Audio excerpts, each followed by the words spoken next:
Florida's a great state and deserves far, far better than that. Martha's Vineyard is pretty peaceful this time of year. Everybody has their second home there, and as soon as the school year starts, they all return to the city, and Martha's empties out. And clearly, with all that going on, there's no room for 50 illegal immigrants. Hey, everybody, I'm Steve Green with Bill Whittle and Scott Ott, and this is Right Angle, brought to you by the members of BillWhittle.com. Gentlemen, I know you saw the news over the last few days. It's just been one of the most gut-bustingly funny and wickedly smart political moves I've ever seen.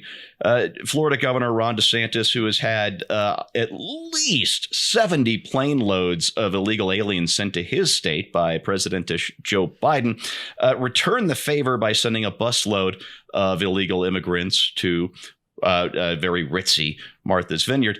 And, well, I assume you know the story from here. The locals gave a photo op breakfast and called an emergency. They brought in, I believe it was 150 National Guardsmen, so 3 per immigrant, stuck them back on the bus and sent them to I don't know where. Bill, a sanctuary city is a city that does not enforce federal immigration rules, and also forbids their own law enforcement from working with federal law enforcement on enforcing immigration rules. Do you think Martha's Vineyard, which is a sanctuary city, quite has that whole thing figured out? I think you actually missed a point in the definition. A definition of an American sanctuary city is a place where the federal government is prohibited from pursuing illegal aliens. It's a place where the local law enforcement is also prohibited from working against illegal aliens. And all of this is predicated on there not being any illegal aliens. Yeah, that's the essential working party of the definition that you're missing. All of these things are designed to deal with the problem so long as the problem doesn't arise. If the problem arises, we immediately go into full-on call the guys with the guns things. There's 50 people. 50. Think about that. I moved back to America this week. It's called The Invaders because right around the same time, not 50 people, but 500 were sent to Chicago. And the governor of Illinois declared a state of emergency for the state of Illinois because there were 50. I'm sorry. In Chicago, it was 500 illegal aliens in the sanctuary city. And that was enough for him to basically mobilize the National Guard. So this is the single most brilliant thing I have seen Republicans do since I've been aware of politics ever. It is the kind of thing that is absolutely decisive and overwhelming. All of the left's political philosophies are predicated on virtue signaling. And a difference between virtue signaling and virtue is that virtue costs you something. Now, if it turned out that the people in Martha's Vineyard did what they said they would do, welcome these 50 people with open arms, put them into their homes, raise them as their own, and so on, I'd still completely have a problem with illegal immigration, but at least what they would be doing would be virtue by their own standards. But once the people showed up there, they were there for what? For long enough to have a photo brunch? You know, yeah. Try some of the pesto. It's fantastic. It's the best $22 slice of bread you're ever going to have in your life. And then Adios. And there's video of them, thanking them for coming and te amo and adios as they get on the bus. Have a good time in domestic Gitmo. Be sure to write, See, this is the thing, Steve. This is why it's so brilliant and why I made such a big deal about the state of emergency. If the governor of Illinois can declare a state of emergency because there are 500 illegal immigrants in his city arriving without notice, then why is it that Florida, Texas, Arizona, and we know California, New Mexico, why have they not declared a state of emergency for 200,000 a month? So now we've got them, right? Now we've got them. Either 500 illegal immigrants in your state is enough to call out the National Guard and to create a state of national emergency in your state, or if Texas can accept 200,000, then Illinois can accept 200,000. And if Florida can accept 200,000, then Delaware can accept 200,000. And there's no way around it. And this, what's the word I'm looking for? Spasm on the part of these sanctuary cities that are suddenly, instantly, and completely unexpectedly being asked to become sanctuary cities is absolutely as telling as anything I've ever seen. These people do not believe what they want other people to do. It's never about what the right thing is to do. It's about, I want to be seen to be doing the right thing. I want to make you into somebody who's stupid, ignorant, and racist. You have to put up with these rules, but I don't, because I'm going to be the kind of guy who has a sanctuary city until there are some actual refugees in my sanctuary city, at which point I call the rifles and the guards, put these people on buses, get them the hell out of my neighborhood. And I do this immediately while places like Texas and Florida continue to accept massive numbers of these people without resorting to that kind of racist, nasty, mean-spirited response. So I think it's perfect. And I think he needs to keep doing it and do it and do it and do it until they stop or until they take them. But either is acceptable, I think. Yes. Scott, in Washington, D.C., the mayor there, Mayor Boyer, she said back when Trump was president, this was sometime in 2017, when he was actually starting to put some enforcement on our southern border. She said, D.C. values our dreamers, the dreamer immigrants, and our immigrant communities all will continue to find sanctuary in our city. Last week, after your governor, excuse me, that was the end of the quote. I forgot the quote mark.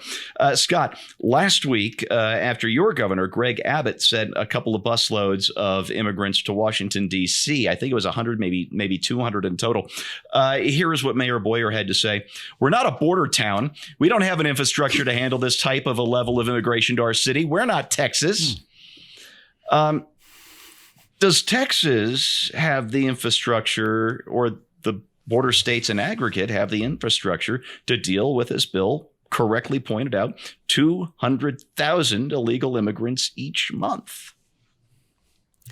This is an interesting problem, and I think what Governor DeSantis and Governor Abbott have done is a great conversation starter about a conversation that needs to have been happening for a long time. Turning Martha's Vineyard into a port of entry into the United States is brilliant, because essentially what Democrats have been saying for years is that we need, at a national level, to address this issue. But the impact of this issue is not distributed on a national level. It's on a targeted local level, primarily on a state level, in a few states that have to grapple with this on a regular basis. This is part of normal life in Texas, normal life in Florida. And so forcing this conversation to say, okay, well, if you wanted to legislate about this through your Democratic-controlled House of Representatives on a national level, or almost Democratic-controlled Senate or Democratic-controlled White House, well, then let's start treating every state as a port of entry. In fact, it may be a more efficient way to handle things. Let's distribute the load across all 50 states and have each place have their own little gateway to America where they can process immigrants and handle the consequences, both positive and negative, of those folks coming into their area. And so I think they're showing that that's not what they had in mind at all. And in fact, it's much more convenient to legislate in Washington, D.C., but to actually grapple with the practical issues of it on the border in Texas for them, because they don't have to really see what's going on. And that is so much, it perfectly encapsulates so much of what's wrong with what the national-minded people, rather than the state-by-state minded people, think about things. They have broad views. What's that phrase, Bill, that you use, that, it works in practice, but will it work in theory? Is that the... That's right. Yeah. And so they'd much rather stay in the theoretical plane. But when you actually take a plane or a bus and bring, as Iron Man said at one point, I'm bringing the battle to you, then you've got a whole different thing. And I think that rather than National Guard troops, the welcome wagon would have been the appropriate response. I mean, a bunch of nice ladies with little baskets of goodies and diapers and stuff greeting these people would have been all the force we needed to deal with that, because that's all the force we need in Texas most of the time. I mean, these folks come across the border and they live among us and they work among us. But it's not fair to burden individual states with dealing with this, both from a social welfare point of view as well as just from basically processing everything, if you're going to make rules at the national level. If you want to let Texas handle it, I'm sure Texas could legislate for its own benefit. That's all I wanted to say. I just wanted to add that that's of course, the obvious flaw in the D.C. mayor's argument. Well, we can't handle this. This is Texas's problem. Well, if it's Texas's problem, stop telling Texas how to handle the problem, right? Stop legislating Texas into handling the problem the way that Martha's Vineyard wants to handle the problem until the problem from Texas actually gets to Martha's Vineyard, in which case now all of a sudden Martha's Vineyard is filled with white supremacist racists who call the police and bring those guns out. If there were guys on horseback with whips, they'd probably like it even better. So yes, exactly. If you want to let Texas and the border states handle the problem, let them handle the problem. And don't complain unless you have to deal with this yourself. Now, there's a constitutional barrier to some of that to a certain extent, in that in the Constitution, it is a federal government responsibility to put together a uniform rule of naturalization, immigration and naturalization. So that is a constitutional mandate upon the government. But that doesn't mean that it has to be handled the same way in Illinois as it's handled in Florida. And clearly it is not. So, I feel, I understand that it can be funny and to see people being forced in a Saul Alinsky-like way to live by their own rules, and, you kind of embarrass them. But I do hope it really results in a legitimate conversation to say, okay, well, maybe because we live up around the Great Lakes and don't have to deal with this face to face, maybe we ought to see this a little differently. Yeah, I saw a Babylon Bee headline, I think it was yesterday, saying that Martha's Vineyard was getting revenge on Governor DeSantis by flying in 50 Karens to Florida. And thank goodness that's satire, because Florida's a great state and deserves far better than that. The story I neglected to mention is there was another busload of illegal immigrants sent to the Naval Observatory grounds in Washington, which is where the vice presidential home is, the official residence there. Lovely grounds. But it gets even better. I just saw a report this morning. I was doing too much show prep. I didn't have time to look into it yet. This hasn't broken yet, but apparently DeSantis has sent another busload of illegals to Rehoboth Beach, Delaware. That is where Sleepy Joe likes to spend so many of his 3-day weekends. Can't wait to see what he has to say about that. Think he'll say anything at all? Stay tuned. And that's your right angle on that, brought to you by the members of BillWhittle.com. Just a quick reminder, content like this needs supporters like you. If you've been watching these shows for free, well, do us a little favor and click the notification button, the thumbs up button, that kind of thing. That helps keep us on the air. Even better would be if you went to BillWhittle.com and became a member today, or just make a one-time donation. Tip us $1 if you like today's segment. Thanks for watching, and we'll see you next time.